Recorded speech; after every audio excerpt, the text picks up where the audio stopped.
of experts on ESPN made their NBA playoff predictions for who would win each conference. Only 7 of the 16 panelists picked the Lakers to win the West, while the other 9 went to the Clippers. And out of the Lakers' 7, only 3 of those also picked them to win the finals. So, Shannon, tell us how wrong this is. Well, I guess the last couple of months, the Lakers haven't been playing, and no one has been playing, so I guess they've cooled off on the Lakers and think the Clippers have somehow heated up.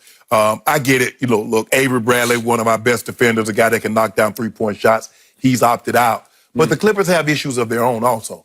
They're going to have to deal with Trez and Trez not being in the bubble. Now, we know he's not playing tomorrow. Neither is Lou Will. But if and when he comes back.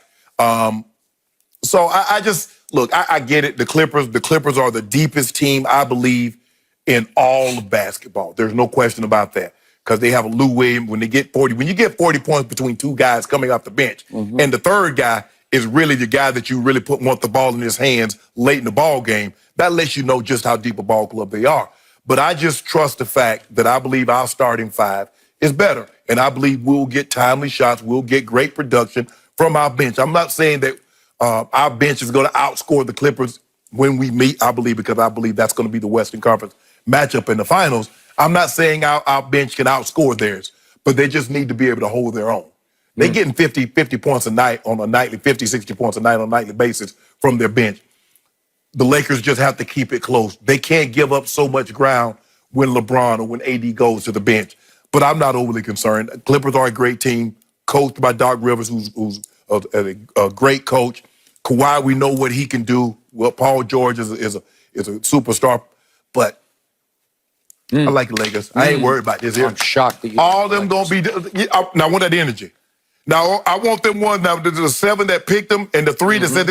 I want those guys that when the Lakers win the title, I want you to put your name to this. Okay. I want you to put your name to this. So I cannot tell you how shocked I was when I read the results of these predictions. Right. These were all the ESPN analysts / experts. And I would have bet a lot of money that a majority would have picked Lakers over Clippers because it seems like it's been heading in that direction all year. And I'm assuming that these predictions were taken by the editors, that they were made in the last 48 hours. Correct. So they have been watching. Maybe many of these experts are actually moving into the bubble, reporting from the bubble. So they have been closely watching what's going on with the Clippers, which is near mutiny to me.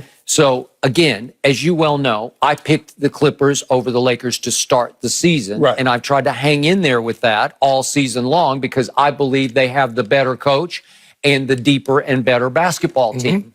But in the end, my final takeaway has been it just doesn't feel meant to be. I hope all the experts or a majority are right. And by the way, they didn't just pick Clippers over Lakers in the Western Conference Finals.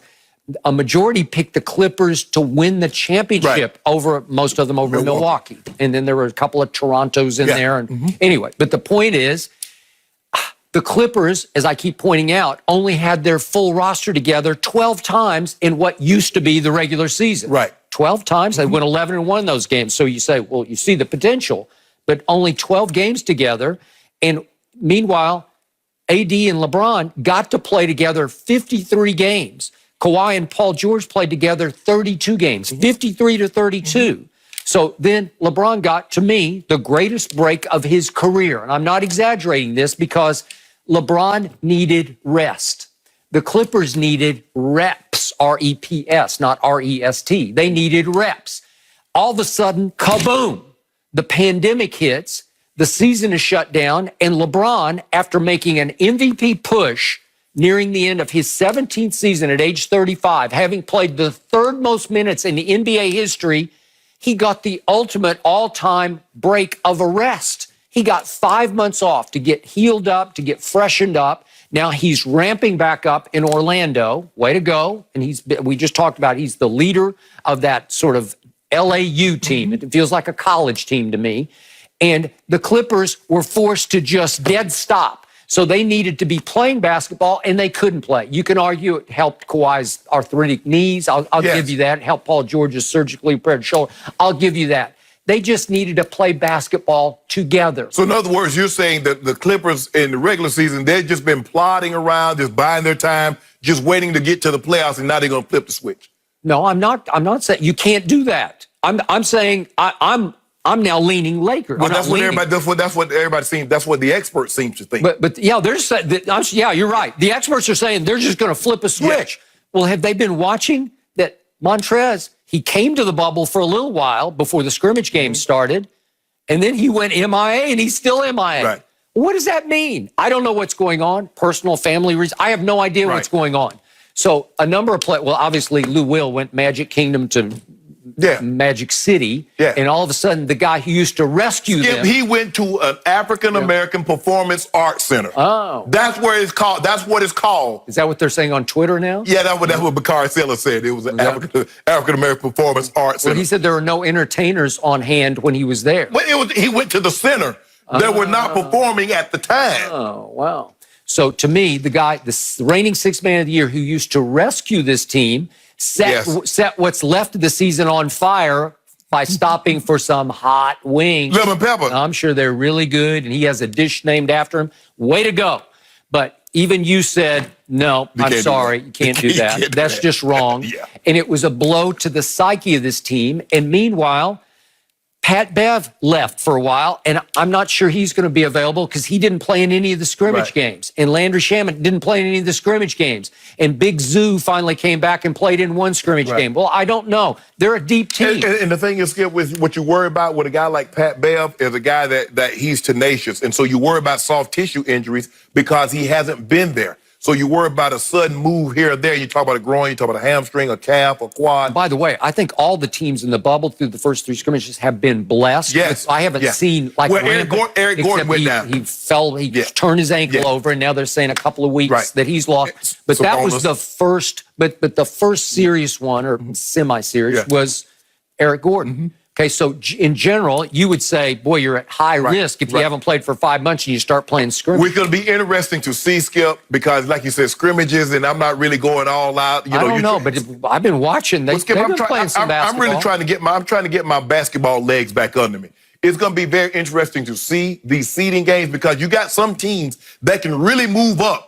You know, you're going to get Portland. Portland's trying to make it. You get the Pelicans, they're trying to make it. Memphis is trying to keep them on the outside. You got some teams that could possibly move up a spot or two and get a more favorable matchup in the first round. So it's going to be interesting to see, starting Thursday night and moving forward for the next, week and a half, how these 8 games play out. We're going to see the intensity. Because it's kind of like preseason, Skip, and then you go regular season, and you know when you get to the playoffs, you turned up even another notch because you know the finality that's coming to these. Well, it's beginning to look like there's no way the Clippers even have a remote chance of catching the Lakers, the 5.5 games back, and now they're facing all their defections. And it feels like they're decimated in some ways, at least psychologically. And in the end, can they suddenly just can they just basically bag the last 8 games, not even worry about them, and whoever they're going to play in the first round just say, here we go. Man, I don't know if anybody been watching, but if you watch James Harden the last 2 games, I don't want to see him. You don't want to face him in the first round, Skip. He's going to another. When you thought James Harden, like, man, James can't. The dude had 30 at the half last night on 7 threes. I know. I got it. So that's what he's capable of. James Harden can light you up for 50 in a game like nothing. And then you still got to worry about it. He got a sidekick that's a former MVP that averaged a triple-double for 3 straight years. And I don't know if you've noticed, but the last half of the season, Russell Westbrook was Russell Westbrook in OKC. He was. They are the X factor in the Western Conference playoffs, and I would not want to have to deal with them in the first round. Good point bringing up Harden. And just so many unknowns in the playoffs. It really makes it so much more exciting. And we cannot wait for that action to start up tomorrow night. But here's the thing, and Shannon, your guy, Aaron Rodgers, he may have already accepted that the Packers, they're ready to move on at quarterback. That might be